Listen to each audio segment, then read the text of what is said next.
Աշխարհում 1000 կանանցից մեկը ծննդաբերում է Դաունի սինդրոմով երեխա, ախտորոշումը սովորաբար տրվում է ծննդատանը, զարգացած երկրներում այն ի հայտ է բերվում դեռ սաղմնային փուլում։ Գիտնականները մեկ քրոմոսոմի ավելցուկի պատճառը դեռ չեն հայտնաբերել, տարիները մի բան են փոխել, այժմ Դաունի սինդրոմը հիվանդություն չի համարվում։ Это не болезнь. Դա հիվանդություն չէ, այլ սինդրոմ է, որի հետ աշխատել է պետք։ Նրանք շատ բարի կամեցող երեխաներ են։ Ինչ անում ենք, նրանց ապագայի համար ենք անում։ Мы как раз все, что мы делаем сегодня, мы делаем ради их будущего. Ստեփանակերտում Դաունի սինդրոմով 8 երեխա կա։ Ամեն շաբաթ օր տեղի հոգեբանական կենտրոնում հավաքում են նրանց ծնողները, ու մի բաժակ թեյի շուրջ շփվում են հոգեթերապևտի հետ։ Այդ ընթացքում երեխաների հետ աշխատում է մեկ այլ մասնագետ։ Հոկտեմբերին սկսած ծրագիրը ծնողների ու երեխաների վրա անշուշտ դրական ազդեցություն է թողում։ Все это делается с целью. Դա կատարվում է սոցիալական ադապտացիայի համար։ Առայժմ աշխատում ենք միայն մայրաքաղաքի երեխաների հետ։ Իմ մոտ գրանցված երեխաներից ամենակրտսերը 3 ամսական է։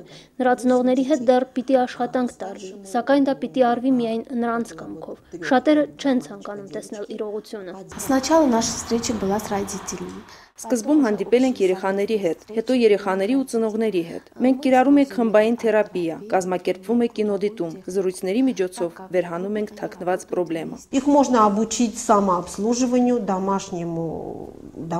труду, вязанию. Այդ երեխաներին կարելի է ինքնասպասարկման վարժեցնել, նրանք կարող են զարգանալ, ստեղծագործել, ինչպես 46 քրոմոսոմներով երեխաները, միայն թե նրանց դեպքում առավել ուշադրություն ու ջանք է պահանջվում ընտանիքի հասարակության կողմից։ Очень эффективно для этих детей дельфинотерапия. Նրանց համար արդյունավետ է դելֆինաթերապիան, պարերն ու երաժշտությունը։ Նրանք շատ նուրբ զգացականով են, շարժումների կոորդինացիան իր դերը կատարում է։ Արդեն մեկ ամիս է երեխաները բարի են հաճախում, նրանց հետ պարապում են նման աշխատանքի փորձ ունեցող պարուսույցը։ Օքսանայի հետ նաև ժեստերի լեզվով է խոսում, աղջնակը նաև լսողության խնդիր ունի։ Սուրենը խոստովանում է, դժվար, բայց շնորհակալ գործ է։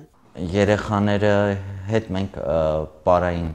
պարապմունքներ ենք կատարում, սովորում ենք դեռ նախնական փոքր քայլեր, ձեռքերով վարժություններ ենք անում, օրինակ ինչպես է թռչունները թռչում եւ այլն, ոտքերով,